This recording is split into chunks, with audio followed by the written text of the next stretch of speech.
are you doing? Hi, I'm fine. Thank you for taking the time to do the interview with me. No, thank you so much. Nice to meet you, by the way. It's a pleasure to have you with us. Thank you so much for taking the time to speak with Blizz. We are a digital magazine in Mexico. And for those just discovering your work and your music through this interview, To Athena, and with your coming album, Have I Lost My Magic? You are opening a new and deeply personal chapter in your life as a singer. So the first question that I have for you is, Have I Lost My Magic is such a vulnerable title from my point of view. So when did that question first appear in your life, and how real did that feeling become part of you?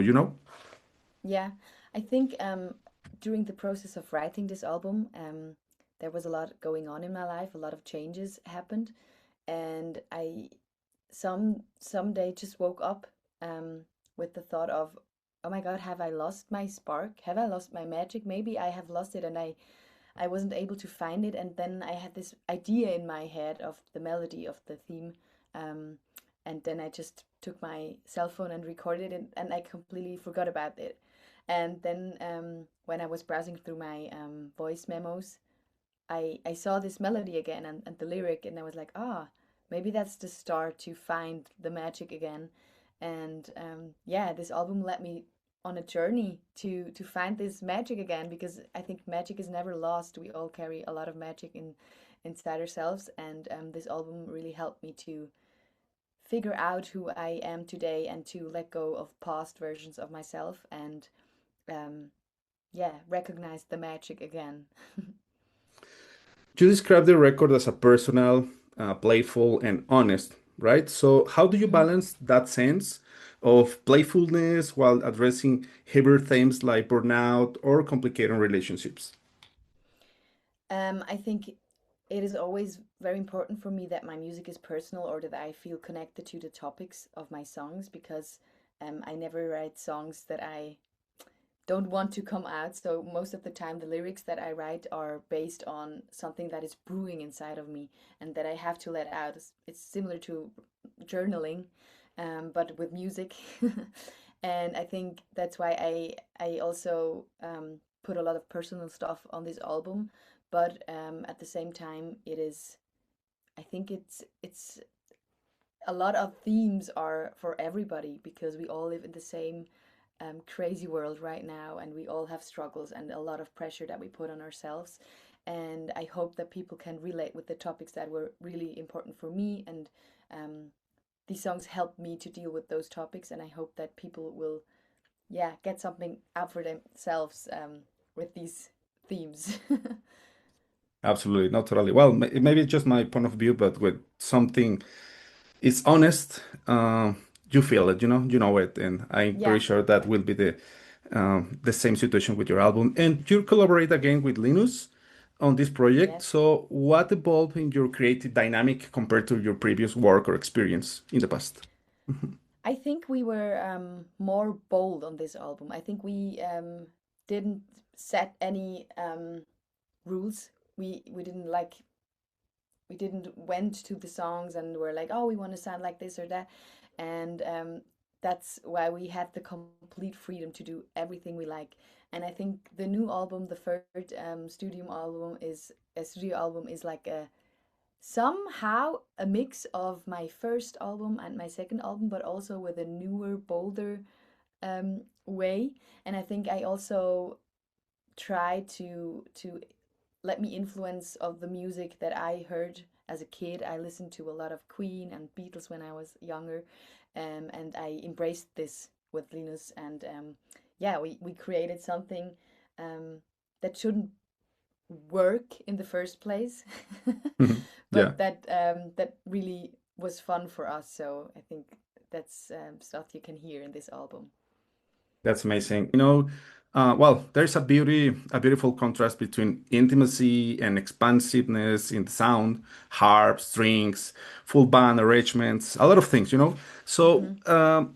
when did you realize these albums need that kind of sonic world or those elements? I think it's like those classical elements, they are very important to me since the first album. I always wanted to mix classical elements with pop music because I think this is yeah, I love cinematic sound, and I love sound that leads you to like ahead cinema, and you can picture yourself whatever you want to picture, but you are like invited with the symphonic sound. So I really wanted to keep this on a third album as well. And yeah, I think I will always keep it if it's possible, because I think it's something so beautiful to play with instruments that sound naturally like a voice. It resonates a lot, but also a string instrument like a violin, it also has like this body that resonates, and it's a different thing than just plugging in something and then it's electronic. So I really love to mix those both worlds. Yeah, no, no, and you did it great. Honestly, Shut the Door is one of your most recent singles. So, Mhm. what role does that song play with the emotional journey of the album? Mm, I think this song was actually the last one I've written.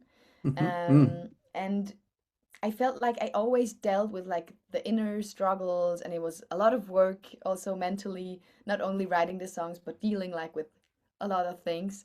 And I had this one person in my life, and this person always asked me, "How are you feeling?" And then I said, "Well, I'm fine," because maybe I didn't want to talk about it. And this person was like, "No, no, no, no, no. How are you really feeling, like deep inside?"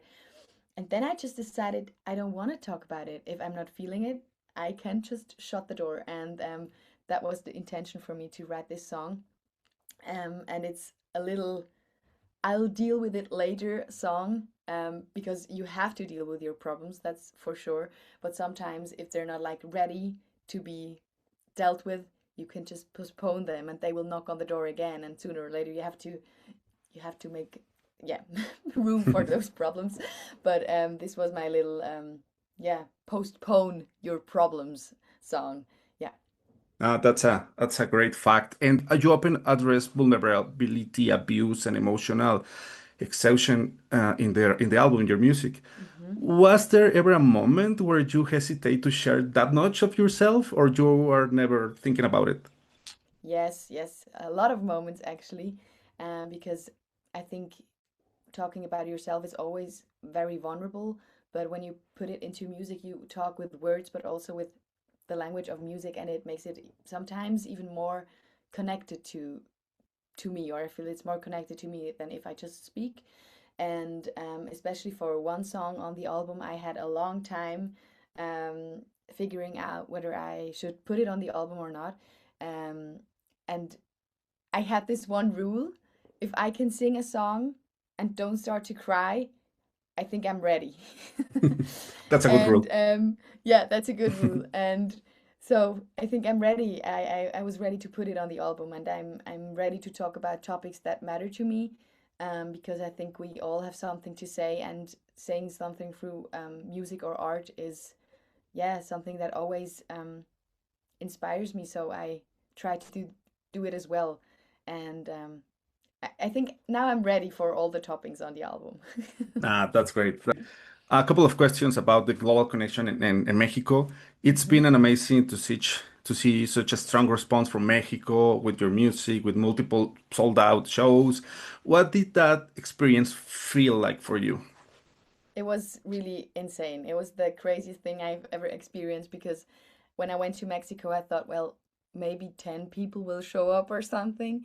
And that we had to add shows even because they were sold out so fast was like the really the biggest dream come true, because I'm such a big fan of Mexico since a long time. And I always said, one day I want to play there. One day I want to go to Mexico and play not even my own music, but that was like a dream of mine. And Yeah. now it happened, so it was insane to see that this is possible with my own music, and also very, very motivating because it is possible with my own music also if it's in Swiss German and people don't understand the words. But people in Mexico listen differently, they listen with the heart, and I think they understand the language of music, and so this isn't a barrier at all. And that was so, so amazing. So I'm looking very much forward to come back. That's amazing. After that experience, will you be interested in exploring collaborations of sounds connected or to Latin America, or maybe one step at a Yes, time? I would love to. And in fact, I'm also planning to. I plan to come to Mexico next year and stay there a little bit longer after the tour to write Mm. new songs and maybe work with people from Mexico because I also love the music that comes from this beautiful country. And it's funny because it's somehow a bit similar to my music. For example, harp is Hmm. very, in Switzerland, nobody has harp in the band because it's a pain to transport it. I can imagine. And yeah, nobody plays with harp. And when I went to Mexico, to your country, I was like, oh, this is very common here. Oh, this really makes sense. It's and everybody has strings also. And I was like, oh, that's a match. So yeah, I'm definitely looking forward to collaborate and to explore this area. This album feels designed to translate into a bigger live experience, or at least from my point of view. What can audiences can expect from Have I Lost My Magic on stage? I think they can expect a little journey, a little trip um, to, or a little guide to find your own magic again. And I think the album is very calm, but sometimes it has its moments that are very big and sometimes also funny. And I think that's what life is about. You have to embrace all the colors, the loud ones, but also the quiet ones. And it's a little mixture of both. And yeah, I'm very happy if anybody would like to listen to this album and take this journey with me. Now I know you will be visiting Mexico next year. The last question that I have for you is if someone listens to Have I Lost My Magic for the first time or during a vulnerable moment in their life, what would you hope they take away from it? I hope that people will feel that it is normal and that they're not alone and that nobody can lose their magic because it lies within us. It's not possible. That's what I've learned. You can always find your own magic again. And I hope that people who listen to my album feel like a warm embrace and that they're not alone and that they feel like this hand pushing in the right direction. Thank you so much for the time and for sharing such an honest look into your world and this new album. So we're really looking forward to hear Have I Lost My Magic and see you in Mexico next year. Yeah, I'm looking forward to.